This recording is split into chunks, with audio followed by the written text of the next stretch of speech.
ڈالروں کی اب یلغار. اب یہاں پر امریکی سرمایہ وہ ڈالر چاہے مشرق سے آئے چاہے مغرب سے آئے وہ یہودیوں کا اعلی کار ہے. آپ نے اگر $1 نوٹ کا اگر کبھی نقشہ دیکھا ہو اس کے اوپر جو سگنیا بنا ہوا ہے جو نشان ہے وہ کیا ہے؟ پیرامڈ، احرام مصر. یہ کن کے لیے اہمیت رکھتے ہیں؟ ہزارہا یہودیوں کا خون اور ان کی ہڈیاں ان پیرامڈز کے تلے دبی ہوئی. جب یہ احرام بنائے گئے تھے یہ یہودی وہاں غلامی کے دور میں تھے، بیگار ان سے لی جا رہی تھی. بڑے بڑے پتھر جب گرتے تھے تو پسنے والے یہودی ہوتے تھے. یہ ان کی اپنی جیسے ہولوکاسٹ، جیسے انہوں نے اس کو اپنا سمبل بنایا ہوا ہے، اسی طریقے سے پیرامڈ، مصر کا پیرامڈ یہ گویا کہ ان کے اس زوال کا ایک نشان ہے. اور اس پر ایک آنکھ بنی ہوئی ہے، ایک آنکھ، کانے دجال کی آنکھ، وہ دیکھ رہی ہے. عجیب ہے یہ سمبل. نیچے لکھا ہوا ہے نووس آرڈو سکلورم، اور یہ در حقیقت 1776 جو نیچے لکھا ہوا ہے وہ رومن حروف کے اندر یہ 1776 ہے جو میں بتا چکا ہوں آرڈر آف الومناٹی وساپ نے قائم کیا تھا. عام دنیا یہ سمجھتی ہے کہ شاید یہ امریکہ کا یوم آزادی ہے، سن آزادی ہے.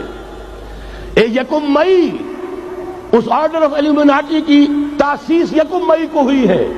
یہ 1 مئی جو منایا جاتا ہے دھوکہ یہ دیا گیا ہے کہ یہ شکاگو کے جو مزدور ہیں ان کی یادگار ہے. حقیقت میں یہ 1 مئی اور 1776 آرڈر آف دی الومناٹی کی تاسیس کی تاریخ ہے. ڈالر میرے اس دیش کو ناپاک نہ کرنا.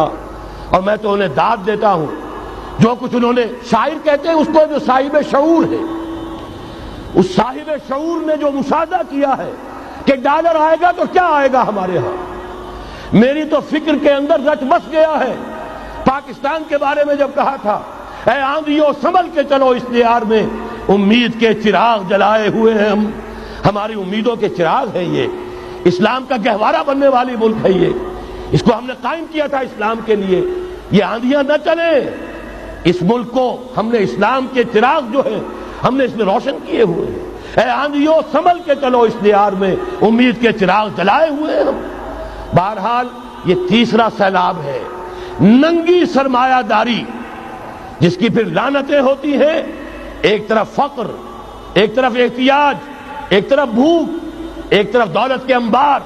پہلے بھی ہمارے ہاں فرق کم نہیں ہے، لیکن اب جو ہوگا اگر یہ بات پوری ہو گئی تو وہ ننگی سرمایہ داری. اور سرمایہ داری ہی در حقیقت یہود کا سب سے بڑا ہتھ کنڈا ہے.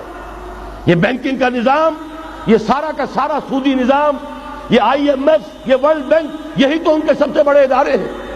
تو واقعہ یہ ہے کہ 3 طرف سے ہم پر حملہ ہو رہا ہے. اور یہ سود کے بارے میں کیا کہا تھا اقبال نے؟ از ربا آخر چمی زائد فتن. اس سود کے ام الخبائث کے پیٹ سے سوائے فتنوں کے اور کیا برآمد ہو سکتا ہے؟ کس نہ داند لذت قرض حسن. کسی کو قرض حسنہ کی لذت یاد نہیں رہی. بغیر سود کے قرض دو.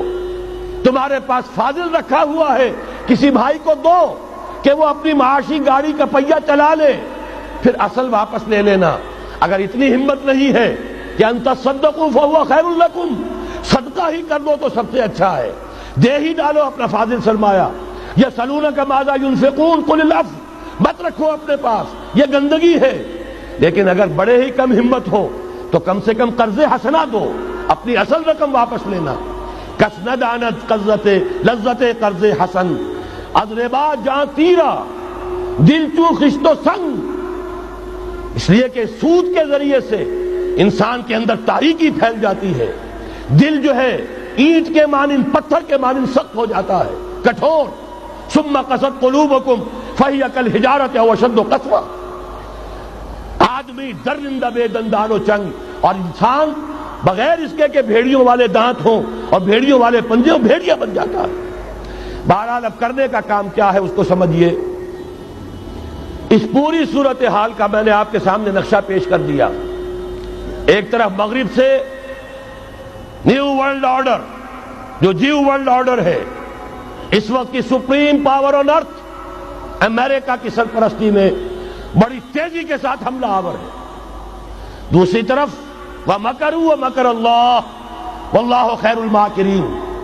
اللہ کو پامردی مومن پہ بھروسہ، ابلیس کو یورپ کی مشینوں کا سہارا۔